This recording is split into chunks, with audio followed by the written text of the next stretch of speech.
Hello, and welcome to our video series where we ask 5 questions of a liquidator. Today I'm joined by registered liquidator and managing partner of our advisory, Liam Bellamy. And today we're going to be talking about the importance of advisors and the role that they play in assisting directors. So just to start us off, what's your experience with this topic? I guess the experience that we've got is that we deal with a lot of unsuccessful businesses, and time again we see that those businesses have been run by directors where they haven't had an advisor assisting them with that process, which means that the directors are solely responsible for everything to do with the business, and therefore whilst they may be good at being an electrician or being a mechanic, they're not good at the strategy or what the business needs to grow and move forward. So one of the things we suggest to directors is that they should always look at engaging a good business advisor to basically help them grow and maintain the business and be a good, successful business into the future. Awesome. So what would be some sort of critical things you would look for when starting to seek for an advisor?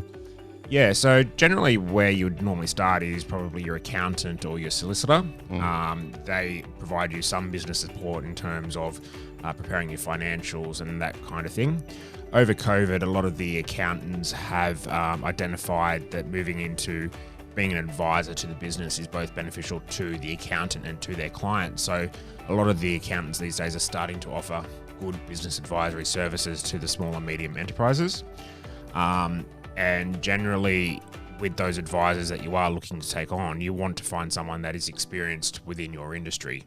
It's no good getting an advisor that's a good restaurateur working in a motor mechanics business, for example. So if you know of an advisor or a successful business that is working in your industry, look to see who they have advising them and what they would suggest as a way to engage a good advisor in your space. Yeah, definitely. So just going on from that, what are some sort of key characteristics you would say make up a good advisor?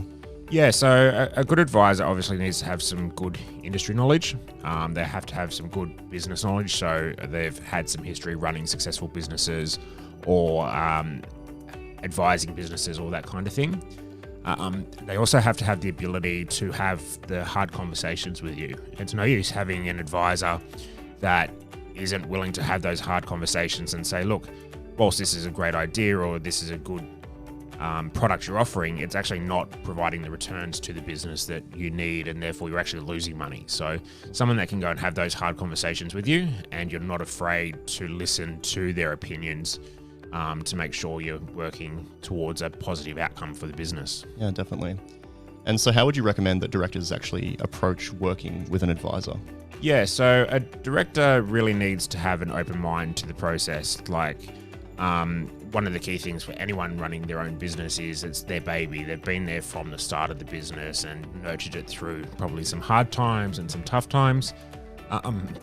So always having someone come in and sort of criticize you or say, oh, look, you're not doing this right or that right might be hard, but it's important that you've got an open mind and willing to listen to what they say. And also not being afraid to go, oh, I've got this idea, let's workshop it, let's see how it flows with the business and what we want moving forward. Yeah, fair enough. So, let's say I'm a director, heard your advice, I'm needing to start looking for an advisor. What are some absolute just first steps I should take? Yeah, so the first step is obviously to set your budget, try and work out how much you can afford to pay your advisor. Look at the services that your accountant can provide. So go and talk to them and say, look, I'm looking at taking on an advisor to help me grow the business. Is that something you're able to help me with, or can you refer me to someone that you've worked with in the past? And then obviously looking at that person's skills, experience, recommendations. Yeah, absolutely. All good starting points. Thank you for talking with me today about the topic, Liam. And if you have any questions about anything we've talked about today or anything relating to insolvency matters, please feel free to contact our offices, and always happy to have a conversation. Yep. Cheers. Thank you.